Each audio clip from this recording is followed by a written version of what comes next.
Trauma, toxic stress, broken habit, and hurting heart don't define destiny, but peace isn't passive. It requires an exchange.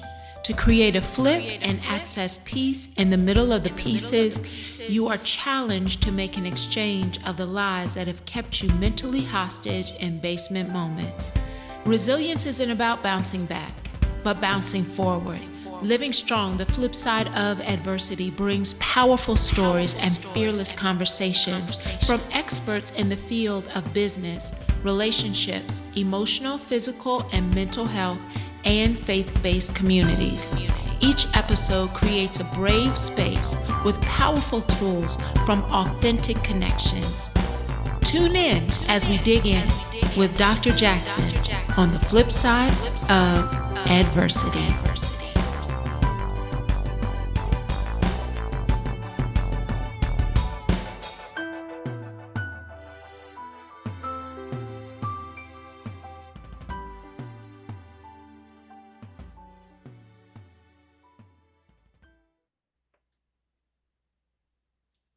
Hello, hello, hello.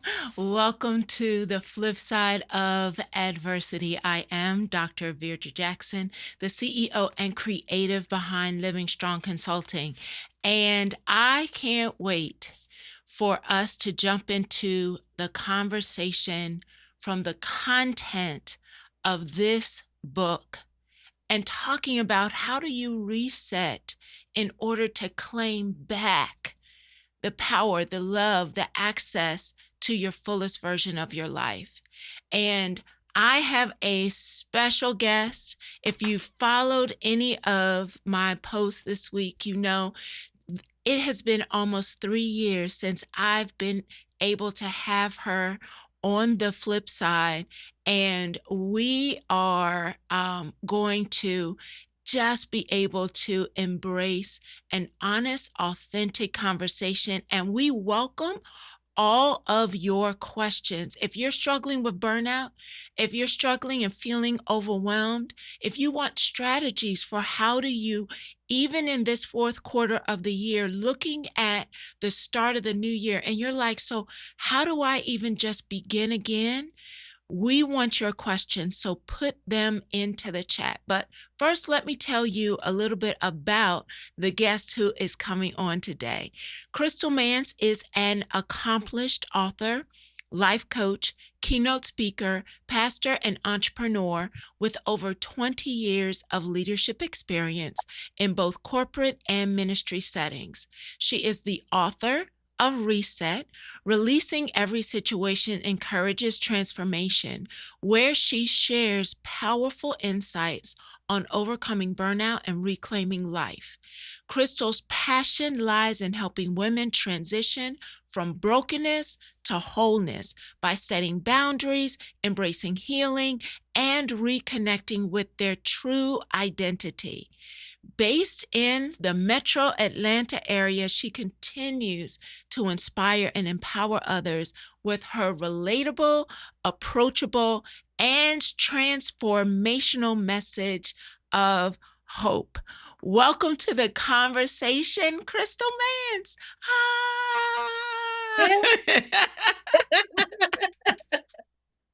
Hey, thank you for having me, Dr. V. Thank you, thank you, thank you. 3 years, sister. Oh my gosh. Time just really flies. I'm just really honored to be here again. It truly, truly does. When I was looking in the archives, I was like, wow.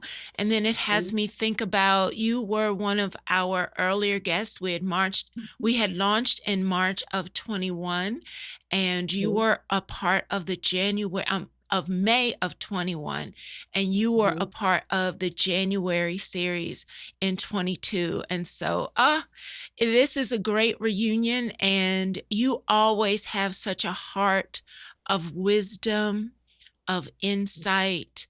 So I can't wait, but I want you to actually kind of set the stage for us and share a little bit about your own personal journey that led you to actually writing this book. Well, V, sister, it's so interesting because when I think back about those 3 years, but not just the 3 years, but what led to writing Reset, right? And writing her and providing those life nuggets. It was because during that season between 2016 and 2020, but while that's the time frame that that speaks the most volume to me, however, even prior to that, I wore all of these hats. You know how I am about my hats, sister girl. So I had a hat for a family reunion, my family, anytime they needed something, my whole name, Crystal Lynn, come on, we need you to help, whatever. Are you part of the committee? I served in the community. I actually served at a couple nonprofit shelters and at that time lived in the metro Philadelphia area. So I served there. I was a mentor.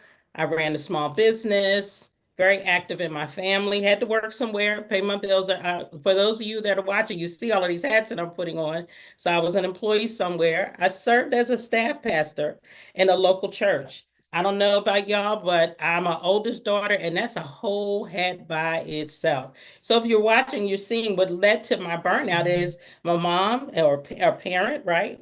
And then also a wife. And so that's just the hats that I wore physically, but mentally and emotionally, sis, I also wore hats as well.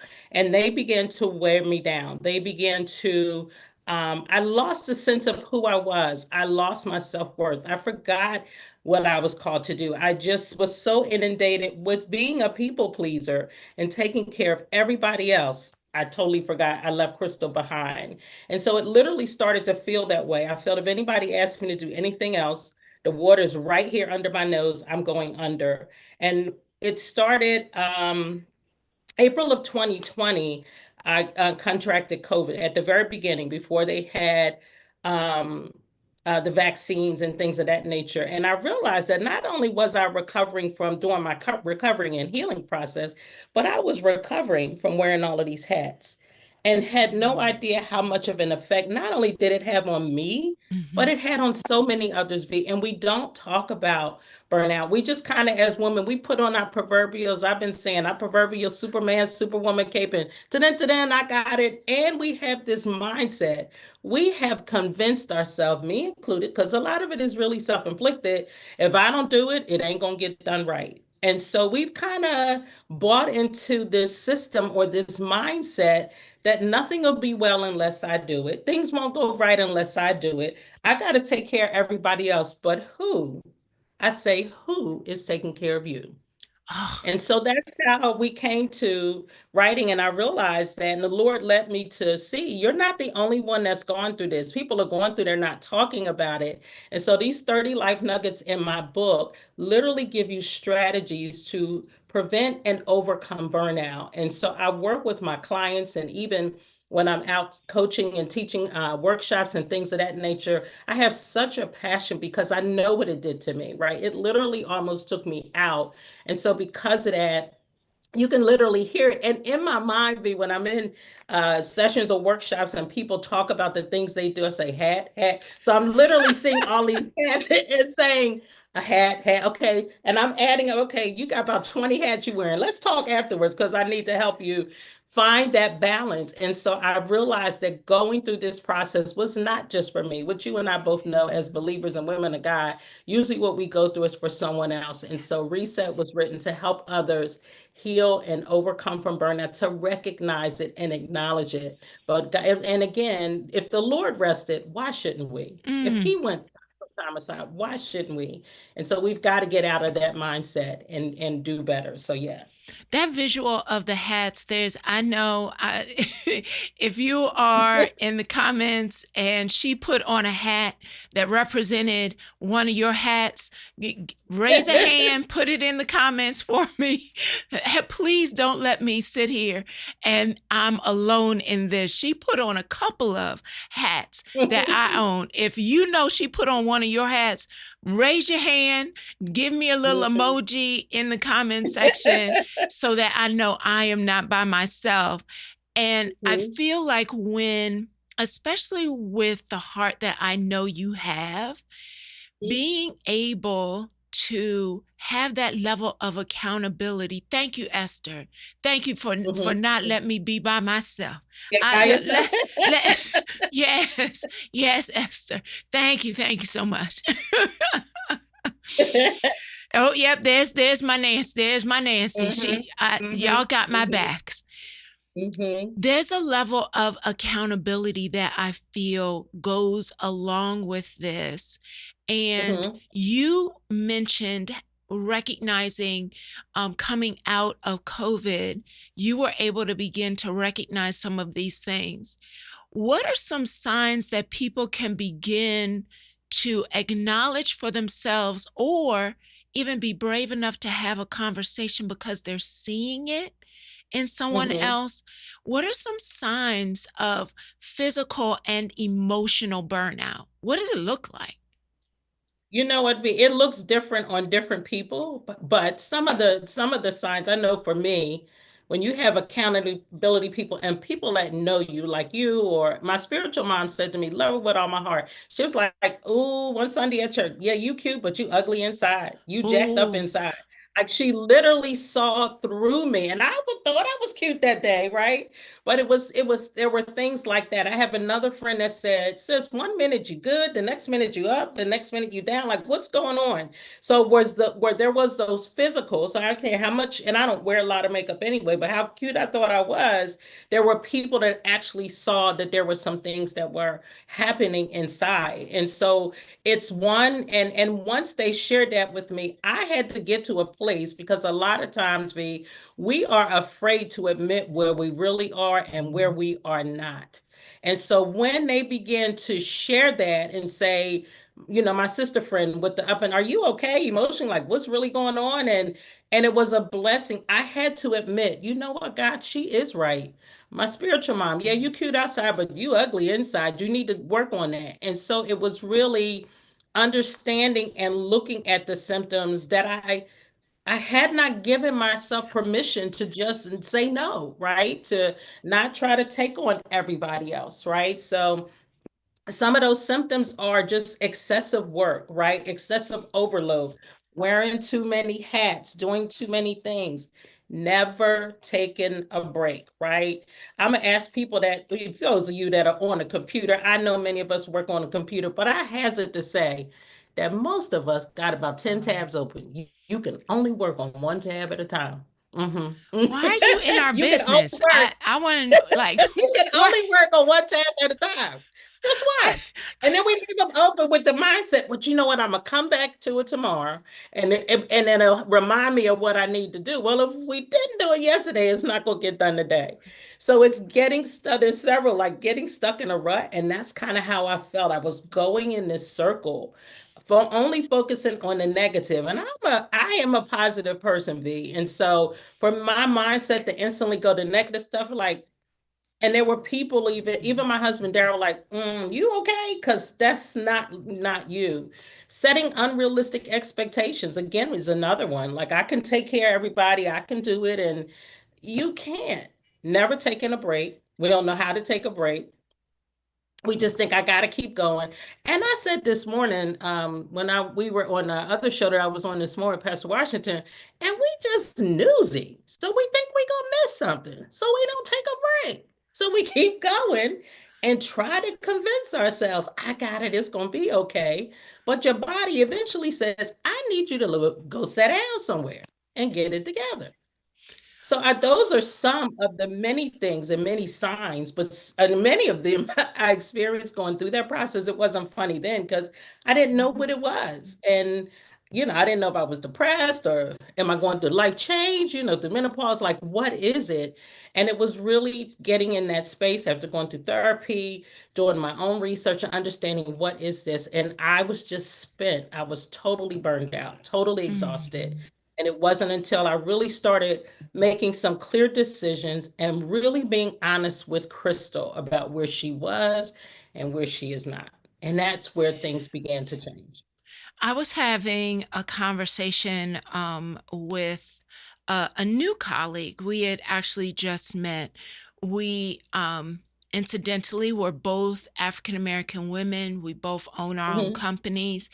And we were mhm, having this conversation around recognizing that it also can show up in our body, and mhm, we it's diagnosed as this thing, but it mhm, started as that stress that we just Mhm, wouldn't find an opportunity to reset it, release it, and then mhm, it became an actual illness, or it mhm, became eczema, or it became mhm, the mhm. Shows up in inability for different ways. us to breathe well. So it's not only in our behaviors, but also in our body as well.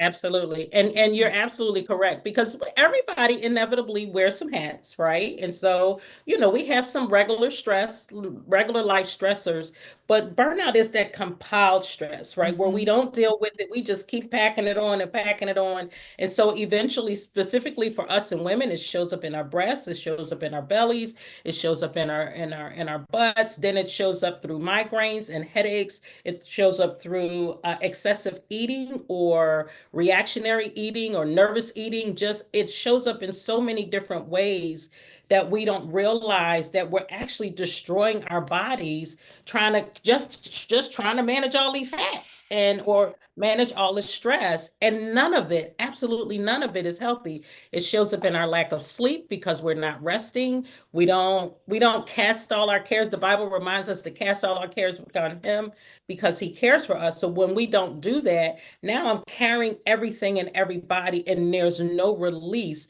So it's constantly building up in me. And Mhm. that's the thing, even for me, Mhm. when I was going through that season, I had to learn, even in my vocational role as a leader in the church, I had to learn how to pray and let it go, right? I had to learn how to not hold on and carry people and inevitably or subconsciously want them to do what I said. No, these are God's people. Let me pray for them. Let me move on and do whatever God would have me to do next. But then I had to learn that holistically in my life. I can't control Mhm. everything. I can't do everything. One of the examples was we were having a church event, and one of the ladies said, and I've been known for my potato salad, and she said, well, Pastor, you make really great potato salad, so you should. And I was like, and here's what's, I'm gonna ask the audience, y'all put a something in the chat or whatever. Guess what? Now, when they come and ask you to make whatever your dishes, or somebody coming to ask you something, don't we already know the answer? Like, we already know it's a no, but we still say yes. Why? We still put ourselves in a position to be burned out or to be exhausted or be tired. And the whole time you making it, we making it with attitude. I knew I should have said no. I just knew I should have said no. I was tired when they asked me. Instead of just being honest about where you are or where you are not so that you can live a balanced life. Learning how to use, I'm gonna help y'all understand something. I Yeah, got a yeah, hat for yeah. everything. Y'all anoint it down and be okay with them two beautiful letters, the N and the O. Because with your no, you establish boundaries. You're able to create Mhm. boundaries for yourself. Here's the key Mhm. that I think we miss the most, V. You know what happens? We say no, but don't let the right, wrong person come at you. It could be your child or your grandchild or your favorite godchild or something. And if they ask and then they ask, well, please, then we let people guilt us out of our no instead of being consistent with our no. So if I respect the boundary that I put in place, then everybody else has to respect it. And so it's being Mhm. consistent and honest with yourself to say, my no is my no. I'm going to say it in love. What you do with it is up to you. And I just need to be consistent and firm with that, not worry about how people will feel if they think I'm whatever they can think. God bless them. But I'm going to be committed to my no because it's keeping me in a good space. Sometimes I feel like that no, we hold back from saying no because we are, as it was already put into the chat, we worry about disappointing people. Yep. We Mhm. are concerned about, no, if I don't do it, it's not going to be done right. But Mhm. that Mhm. practice can also have us begin to actually lose track of the things that we want to say yes to, the things Mhm. that we're here to say yes to, and we lose track of our actual own identity of who the what the yes is in me, because Mhm. I'm saying yes to everybody else's assignment, and losing sight of the yes that is tied to my identity. Can you tell us or give us some insight around how that the impact of not accessing or using your anointed no can have you lose track of the most authentic version of yourself? Absolutely. So what happens, V, is that it causes you to transition to, I'll say it this way. The Lord is the giver and sustainer of life. Mm-hmm. We are here by his divine appointment, his divine assignment. And if I'm going to say yes to everybody else's wants, then I say, well, Lord, I'm not here for you. We're here for his great pleasure. And so what happens is we get out of the realm and the will of God by saying yes to what we think other people are telling us to do. But God is the one who brought me here. Mm-hmm. God is the one who created me. God is the one, He is the one I should be looking to say, Father, what should I be doing? Right. And so by saying no, you allow yourself to say yes to the things that you need to, right? You allow yourself, you again establish those boundaries so you can say yes and be at peace with that yes. Be at peace when you need to say no. Because for me, and even in this journey, I had to get to a place. But I know you know, baby, that people sister and told you, well, you should be doing this and you should be doing that. And honey, if I went after everybody, I'd be cuckoo for Cocoa Puffs, right? And so I had to learn to stay in my lane. Father, if you can talk to me directly, just like you talk to everybody else. So whatever it is you want me to do, I need to follow your path and your plan. Anything outside of that is an anointed no.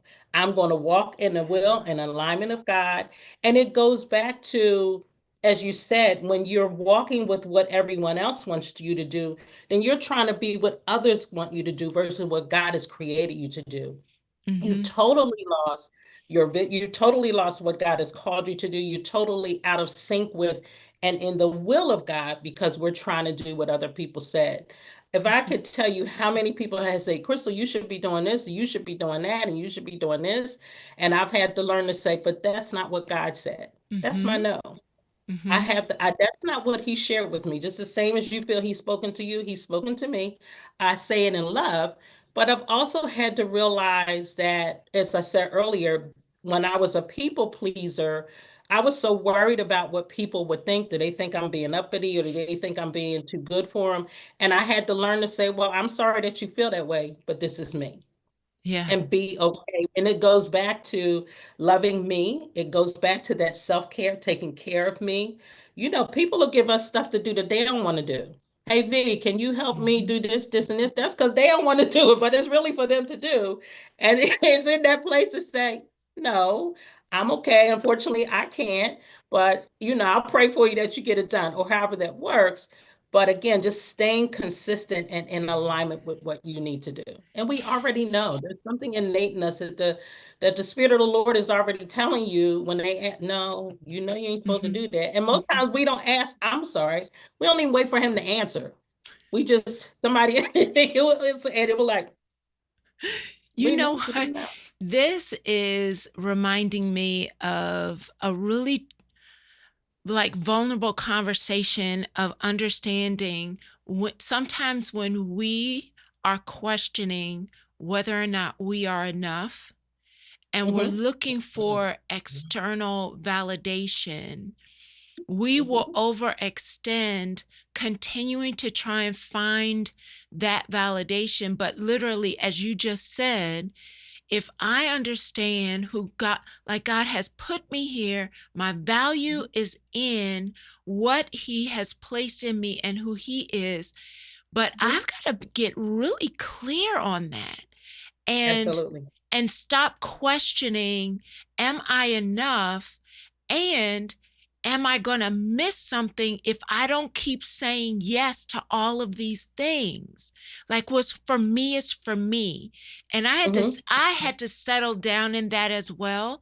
Cause Mm-hmm. in our culture, FOMO is real. Fear of Mm-hmm. missing Very out. well. And Mm-hmm. sometimes we're overextending saying yes to so many things because we think we're going to miss something, but you can't Mhm. miss what is your assignment. Absolutely. Mm, Absolutely. And I yeah. totally agree. And the thing that we have to remember, and I love what you said, like what God has for me is for me. So it's not going to me trying to mold into what somebody else wants me to be. Number one, they are not God, so that's the issue. Is dangerous because you end up replicating them instead Mhm, of being who God has created you to be and doing what He's called you to do. And unfortunately, at times, I've been mhm, saying this, I feel like the last several weeks, comparison kills, V. Comparison absolutely takes us out of here because we're so busy watching this one, that one, this one, especially with in this age of social media and the digital world and all of these things going on. And I should be, and not realizing that I am enough. I am who God created me to be. And here's what's interesting about that, it's a process, right? mhm, You don't just like, oh, I show up and I'm here, but it's a process of getting there. And the more you lean into God, this is my lane, this is my assignment, this is what I'm called to do.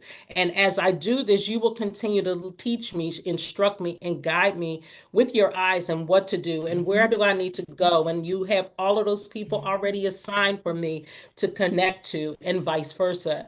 And it's being okay with that and being at peace with that. And I think holistically, that's where we struggle. We're so busy, like, we're so used to this big thing. Instead, God could use you to minister to just one person, and that's who you're assigned to, and being okay with that. And realizing and remembering that my validation is not tied up into what I do in the earth. It's really tied up to the Father. And mhm. it should be in alignment with that. So as I walk in that space and am comfortable in learning and continue to grow in who God has called me to be, gotta remember that my validation only comes from Him and Him alone. Yes. Yes, that comparison kills. They are resonating with that in the chat. Oh, and Xanthia Dr. Z just joined us, and she's echoing, "What's for me is for me." I think this conversation really allows us to have accountability, but Yeah. also beginning to recognize when we need to course correct or Hmm. Hmm. recalibrate, or, Hmm. as you would say, reset, in order for us to really, because if we're saying yes to all these other things, we're actually missing the opportunity to really fine tune the thing that we're really assigned to doing. And it's not going to be about how big the stage is or how big the Hmm. opportunity is, but are you actually doing the thing that is impactful, the thing that is filled with integrity? And Hmm. when I think about the chapters in your book that really kind of talk about recalibrating and Hmm. recharging, what are some, you've already said anointed no, and I know people want that link to how to get their t-shirt that says, please accept my anointed no. I know y'all want to know because y'all already talking about how powerful anointed no is in the chat. So Well, we I'm will gonna drop drop that it in link. the Facebook We will drop the group. link for how you can get your t-shirt so you don't even have to say it. As they're walking up Mhm. to you, they will have their answer. They will have their answer. Dr. Z, she trying to show off. She said she got hers already. Yeah, You yeah. got hers. Okay. Okay.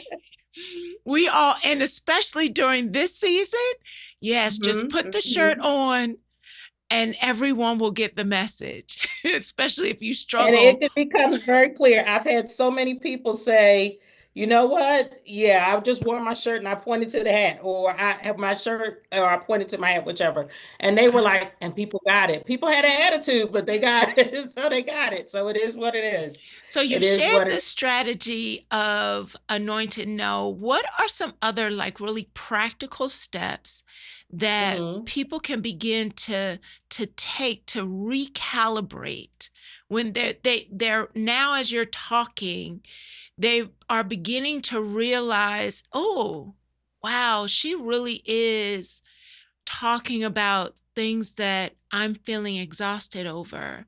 What are some Hmm. practical steps that you can offer us after we say no, Hmm. to help us reclaim our life from overwhelm? And great question, B. The other one would be to admit where you are and where you are not, right? Admission is the first step. It's not always the easiest first step to healing, but it is extremely, extremely important because that's where the healing begins, right? That's where you can begin to start through your healing process. That's where you can begin to take off some hats, if you will. That's where you can begin to grow through that healing process. Like part of what happened through reset and through the burnout and my healing journey, that I had to let go of some things from the past. I had to admit, yeah, I'm still angry about this, or yes, I haven't forgiven this person about that. Whatever it was, I had to make sure that I had to admit I'm still feeling some kind of way, or you know what, I've officially let that go. So the next strategy would be to be it. You can't fix it until you face it, right? And so that's the next thing, is identifying where you are. And again, I can't say enough where you are not, because we'll get cute to be cute and cover up stuff, but we're not really 100. We're not really honest about where we are and where we're not. So you can't fix it until you face it. So it's time to face those things, right? Mhm. And deal with that and what that looks like. Please, if you need therapy, go to therapy. I'm definitely a pro therapy or counseling, whatever you need. Make sure you do that, because it's so important that that healing journey begins. All of the strategy work, but it starts with healing. Mhm. And healing, you walked right into it. You have a whole nugget that talks about forgiveness. And Hmm. again, in the holiday season, people are going to be interacting. There are some relationships that are still hard. Of course, always honoring if someone is unsafe, you always have the right to create boundaries. But then Hmm. in other situations, it really is still offense. So you Hmm. share a nugget that specifically talks about forgiveness and Hmm. how that can create or contribute to that emotional healing that you were just referring to. Yeah, yeah, V. It's scary because unforgiveness is almost like a cancer. It literally begins to almost what it comes to mind is the Pac-Man back in the day, the game. And it almost literally just kind of eats at you like that. And it begins to take different shapes and forms in your body, but specifically mentally and emotionally. And it's that not willing to forgive. First, the Bible says, we're reminded that if we don't forgive others, God won't forgive us. But also, it's also keeps our hearts hardened. Mm, It also keeps us from being open to what God is, because inevitably, when people are honest, they're actually angry at God, which is really kind of, you know what I'm saying? They're mad at mhm, God because you let this happen, versus taking responsibility for how they themselves allowed the thing to mhm, happen. So that unforgiveness really is a weight. It is a source of bondage. It is to me, and I've said this and say it over and over again, is a sense of cancer, and it kills because it infiltrates your mind, it infiltrates your body. But meanwhile, the people in persons, while they are still with us here on earth, they're going on with their life and they have no clue. And they have this invisible sense of control over you and your mindset because you have not forgiven them. So mm. we've got to really work on getting to that space of healing and forgiveness, and letting it go is and a very important part of that process of healing, of the healing journey. And I love how you put that word at the end of the sentence. It is a journey. I was Mm-hmm. just having a conversation with a sister friend, and the the concept that, oh, I forgave and I thought I was healed from that, and then this happened and all of these emotions came up. Well, forgiveness is a journey. It is an incremental process that you will have to revisit with different experiences, and Mm-hmm. not Mm-hmm. feeling shameful or guilty when you're triggered by something new. It's recognizing, oh, I need to explore, where do I need Mm-hmm. to let something go? Where do I need to forgive? Where do I Mm-hmm. actually need to check in with my relationship with the Father on this? So it is a journey. Very much so. Very Oh, much so. And even when I started years ago, I was at a church in Houston, and the pastor at the time was doing a Bible study. And a Bible study, he said, some of you may have to write a letter to someone to ask them to forgive you. And I'm like, oh, I'm good. I'm good. I don't have anybody. And the Holy Spirit was like, no, it's your ex-husband. And I was like, no, I'm really good. I'm really good. And as I began to write the letter, there was such an amazing release. I had no idea that it was even there. I barely talked to him, didn't, but there were things there that needed to go. And the moment I wrote the letter, it was literally First Peter 5:7 comes to life. That's why it's one of my favorite scriptures. Cast all your cares upon him because he cares for you. And it wasn't a letter fussing him out or anything. It was a letter, I forgive you, but I also release you, because what happened the moment I released him, I released me. So he no longer had control over my heart. He no longer had control over the negative things he said. That was completely eliminated because I was determined. I didn't, God, in this next phase of life, I don't want to have any bad connections or ties. I just want to be at peace. And that really spoke. Yeah. yes. And literally, as you said, the that block of Hmm. unforgiveness will literally rob you constantly of peace. Hmm. And I see my daughter is in the house, my oldest daughter is in the house, and I'm just blessed with Amen. the woman that she is, and how she continues to just give me inspiration. And so her comments are in the chat as well. I it it is not easy, but it's Hmm. necessary. It is Absolutely. necessary. And you Hmm. referenced it earlier, and I just want to, because it's also connected to forgiveness, this concept of letting go. And we actually we overlap on this element. So there's a nugget in your book that talks about letting go, and the L, the second to the last L in refill for Hmm. me is let it go. So this Hmm. concept of letting stuff go, the stuff that you can't control, Hmm. and Hmm. how that too will leave you in a place of where you're actually compromising the Hmm. life that you could be living because you're trying to control something that you actually can't control. How Hmm. what does your nugget help us understand about letting go? It helps us understand the importance of, and very much what you said, that there's this, I guess I call it invisible sense of control that this other person has over you, or people that they don't even know that they have.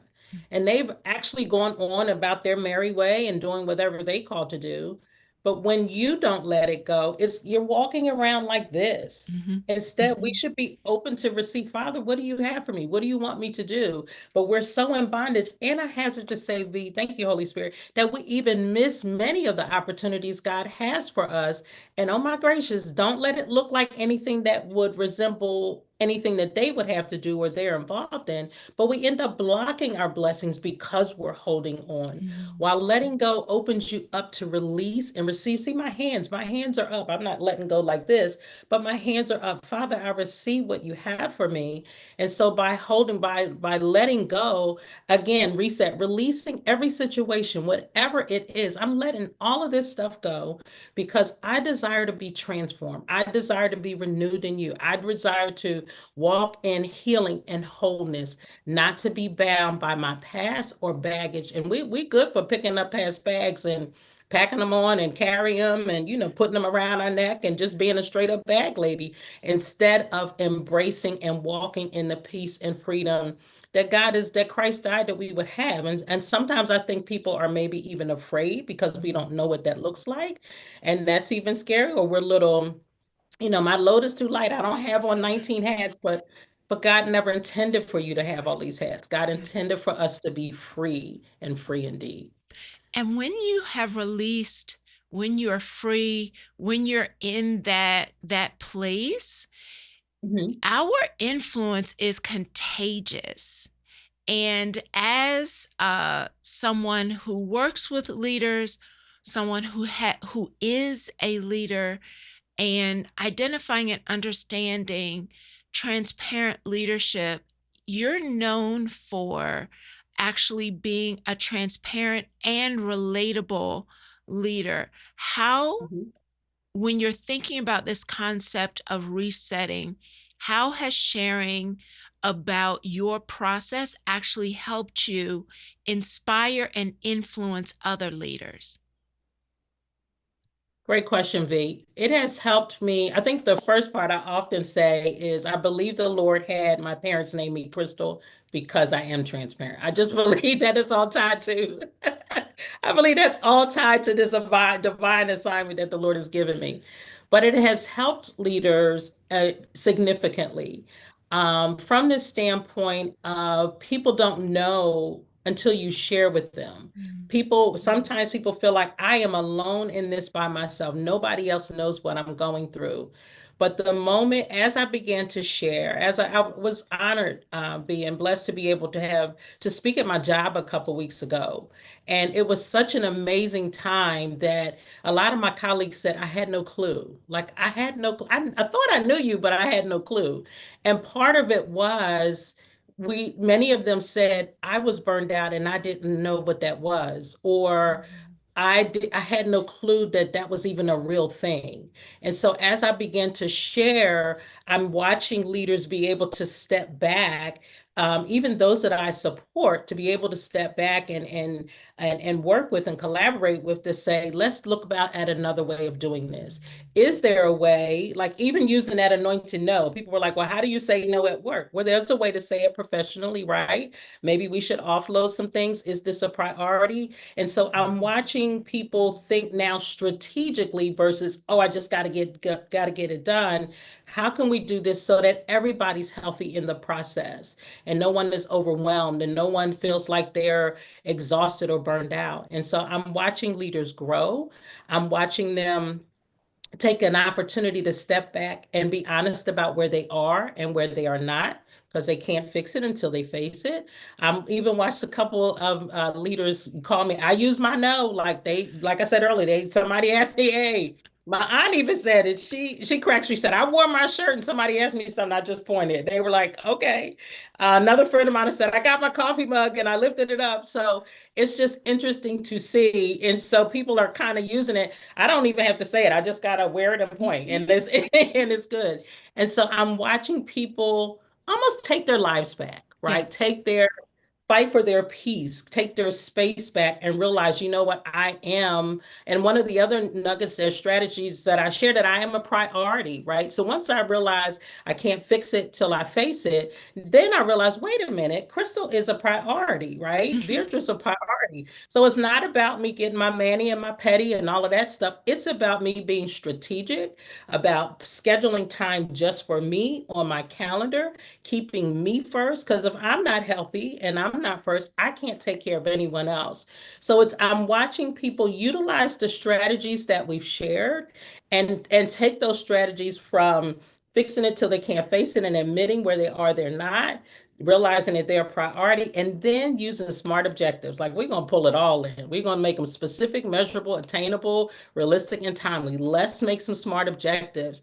And then we're able to find that balance. So I'm really excited about what I'm seeing and what God is using this to do, which is greater than what I thought or could have imagined. But that's our God, and Yeah. that's how He does that.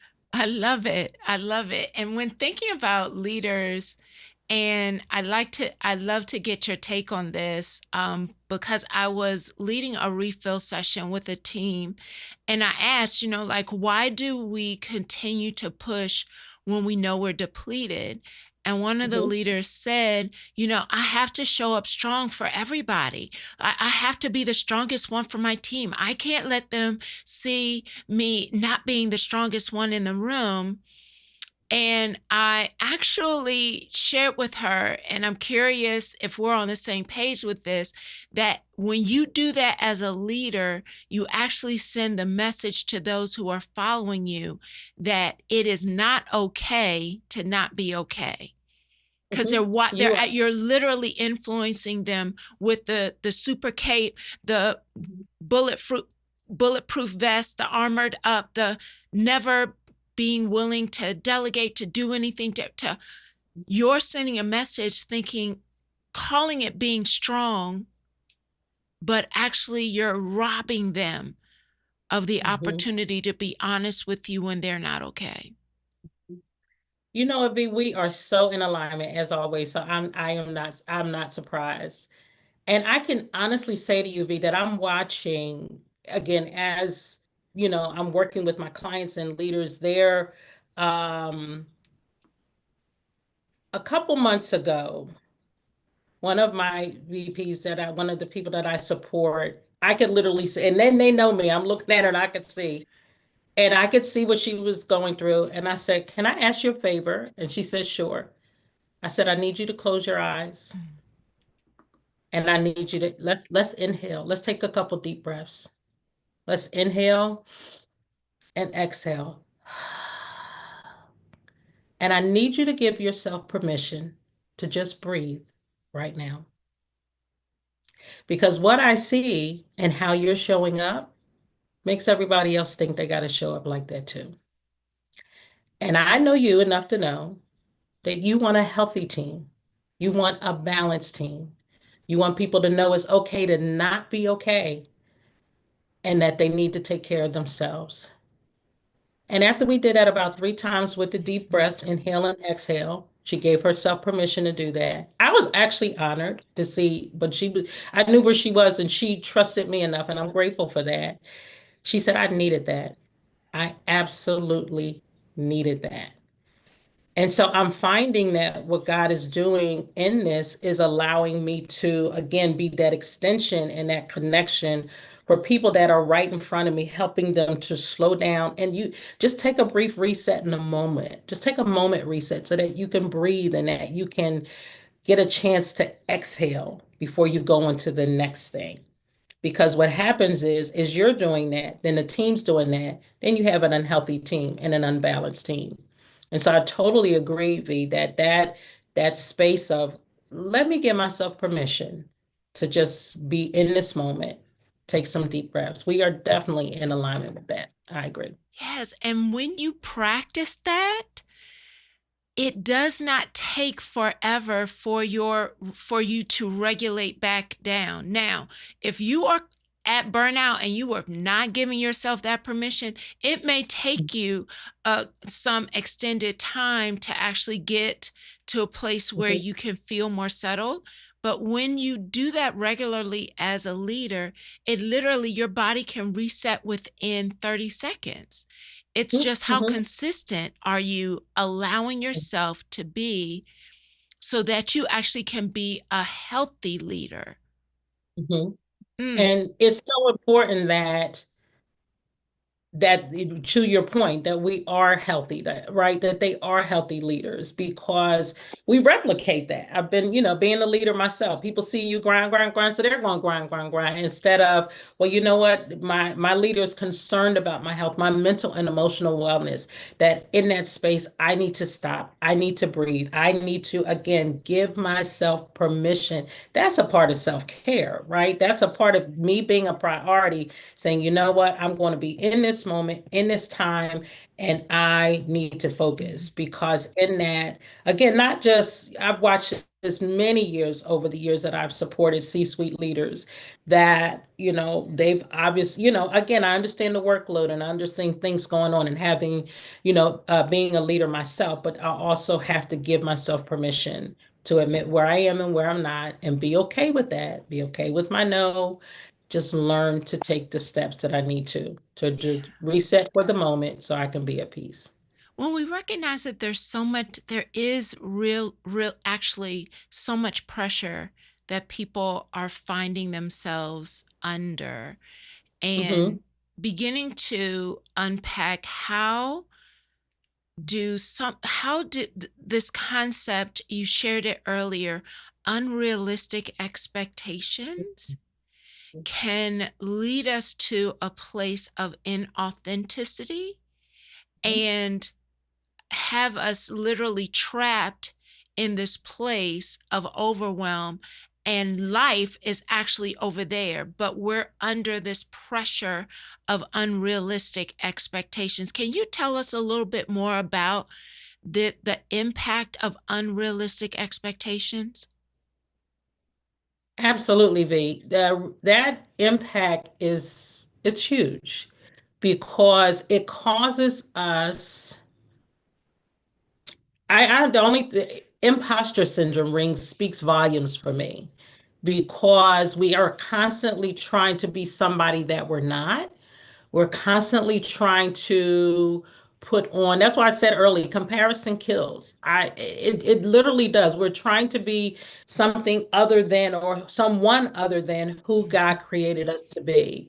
And so in that, those unrealistic expectations, well, if such and such can do it, then so can I.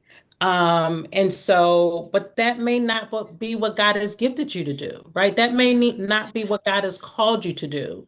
So making an attempt to work outside of the will of God for your life puts you in a very dangerous situation. You want to stay within the parameters of that. I had a friend of mine, we several years ago, I was at a workshop, and when we were living in Philly, V, and people were going around talking about who they are and what they do. And this one lady must have had 15 businesses. And I was like, I don't even know how she do it. I couldn't even fathom how she did it, right? And I was like, well, if you have 15, then how are you doing one effectively? Well, Now, granted, right, right. So maybe you have a team that's helping you in some areas, but there's got to be what I call like a plain landing that said, this is my lane, this is what I'm doing, and I'm going to do it well. If it's just taking out the trash, I'm going to do it well because I'm anointed to do it, and that's what it is. And I think imposter syndrome creeps in because we're so concerned with being like someone else by putting on those unrealistic expectations, by expecting ourselves to wear all of these hats that we were never designed to wear, by carrying weight and carrying people.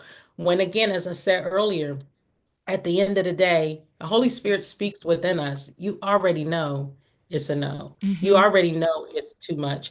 And so we convince ourselves to put, when our body is giving us signs and signals, to put it on mute mm-hmm. instead of paying attention and leaning in and saying, no, I shouldn't be doing this. Our culture has a badge for grinding. Yeah, Like it is a badge of honor. I have all of this. I do all of this, and I do this too. And like, oh, I'm tired listening to I'm you. tired of a, gr- a grind culture, which is Yeah. wonderful to be accomplished and to have are creating impact. But are Mm-hmm. you actually well Absolutely. while I get engaging in those things? If this is a badge that you Mm-hmm. are putting on, and you are only validated by the fact that you have all of these things and titles, then that Mm-hmm. might be a moment in which you actually need to reset to access your peace. And I know you have an event coming up for people. We do. So Yes, we tell do. the people, we are right on time, y'all. I love this time. I was like, oh, we got it. We are right on time. Help the people out. All right, all right. Thank you, V. So this Saturday at 10 a.m. Eastern Standard Time, myself and my sister friend, Pastor Tawana Washington, we are hosting a Reset Your Peace workshop. It'll be on Zoom, but I'm going to put the the registration link. We need you to register, and then we will send you the Zoom link right away. But we are looking forward to it. My brand reset, and in collaboration with, again, my sister friend, Pastor Tawana Washington. Her brand is Peace in the Process. And so we're look forward to having a great conversation and discussion about the importance of resetting your peace, to take an opportunity to talk about what it means to take some time to step back, what it means to reset, and then learn through the process how to find your peace. And so we're excited about that opportunity. We're excited about those that will join us. Sign up, register. It's for men and women, and it is free. So I'm going to drop the link in the Facebook page here so that you all can come on and join us, sign up. We look forward to having a great discussion. We realize that it's so important for people to, we've been saying this whole time, V, that it's so important for people to know that they have an opportunity. The Lord said that He came that we would have peace. And it's so important that we take the opportunity, not just because it's the holiday season, but because we should be walking in peace. And as you said a little bit ago, we have this badge of honor about grind. I got all this stuff going and I'm good, but are you really good? Right? Mm-hmm. Are you really going good? Question that I'm excited about asking, what we're excited about asking, is not how are you doing, but how are you sleeping? Woo! All How are you, in. See that question right there got into how are a you sleeping? whole bunch of people's business.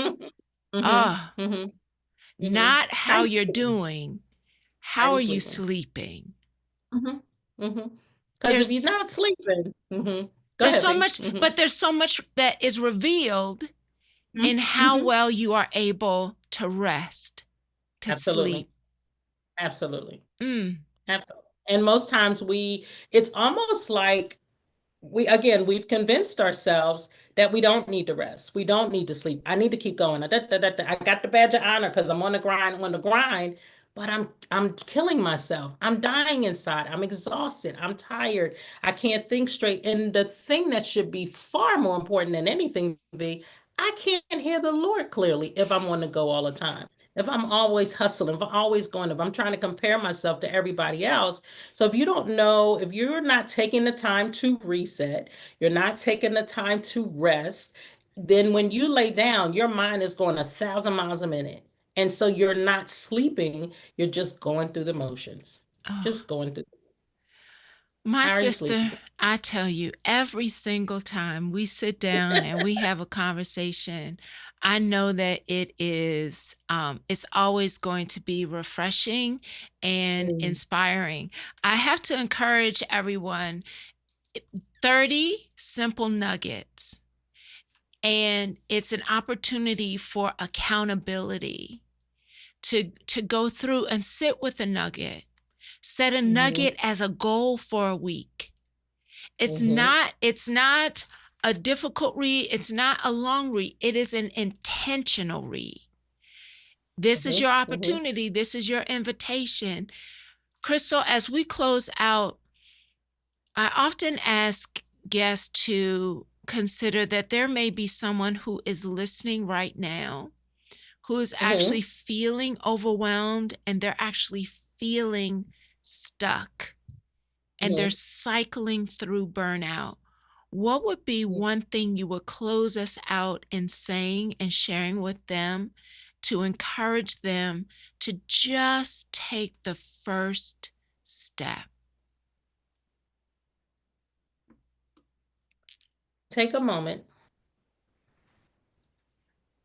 and I want you to inhale. I want you to close your eyes and I want you to inhale and I want you to exhale. Notice I didn't, I let it out, a big exhale. Your first step is to take a moment and breathe because when we're constantly on the go and we're constantly grinding and doing, do you have a chance to breathe? I get it, I get it, I get it. Yeah, you breathe every day and you inhale and exhale, but do you really stop and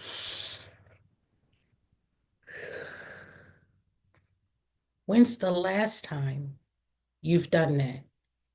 When's the last time you've taken an opportunity to make yourself a priority by using your anointed no and being okay with your no? The first step is to stop and breathe. And while you're breathing, give yourself permission to do just that. I give myself permission to stop and breathe and be okay with where I am and realize I'm not in competition. I don't have to wear all these hats or carry all this weight. I can be good and rest in knowing that even if it's the one thing that God has given me to do, that I'm going to do it and do it well to the best of my ability. But if this is a season of rest and reset for me, then I'm going to do that well and do it to the best of my ability with God's leading. So give yourself permission to rest, to stop and breathe. I love that. I love everything that we were able to cover in this episode. I encourage you to take a look at the book. The links will be in not only the comments on social media, but they will also be in the show link for you to be able to take a look at and give yourself permission. And guess what? Mhm, If you were listening and you have already done the work, but you recognize, especially in the hustle of everything, and you look over and you're like, you know what, this is the gift. It may not be the luxury, another thing, another pair of shoes. It may not be the another. mhm, You know that this is going to be the gift that actually mhm, keeps on giving. mhm, So grab access to the reset link in the comments. And again, thank you, sis. I appreciate Thank you. you. You're welcome, honey. Thank you, thank you, thank you. And if I could say too, I love what you said. Sit in it. Take your time. Again, they're short, but they're intentional. And when you take your time with it and allow Holy Spirit to minister to your heart, to heal you, you'll see I shared some personal things from my past, but they are just that, my past, but it helped me to be where I am and to also let go.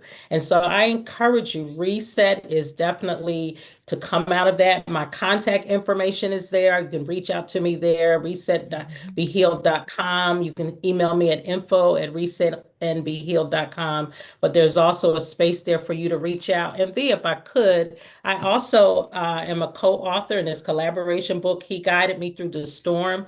This is also packed with 20 authors in it. We are super excited about this book, and it talks about how God has guided us through the storms of life. So this book is there as well as my other book, Love, Lead, and Let Go, where I'm also a co-author, where we, for women in ministry who are interested in joining ministry and would like some information. So this is written by pastors and first ladies from across the country.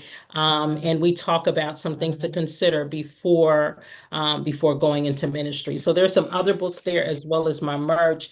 And sis, I have to say thank you, thank you, thank you. I love you with all my heart, and I'm so grateful for this opportunity. Oh, I thank you for your yes. I thank you for your yes. I am committed um, in this journey to bring Mhm, authentic conversations that are practical, that are mhm. spirit filled. And you have yet again continued to support what I feel is a gift and a calling that I have on my life. So, as always, y'all know we got one more episode in 2024. Don't miss our last episode next week. One more. But Mhm. we are ending the year on fire. If you Awesome. have ever listened to Minister R.E.S.E. Harris, she is going to be our wrap up for the year as we close out this season and this year on the flip side of adversity. She's going to challenge us with her money clinic concepts and get all. You thought Crystal was in your business. Just you wait a moment.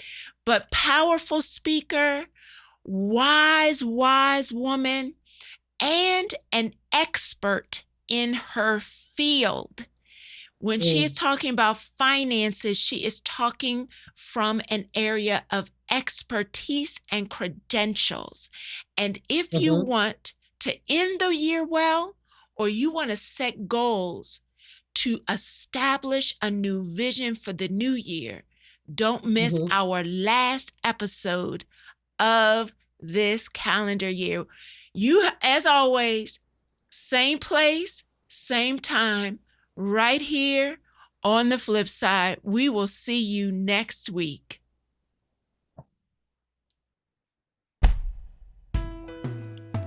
Trauma, toxic stress, broken habits, and hurting heart don't define destiny, but peace isn't passive. It requires an exchange. To create a flip and access peace in the middle of the pieces,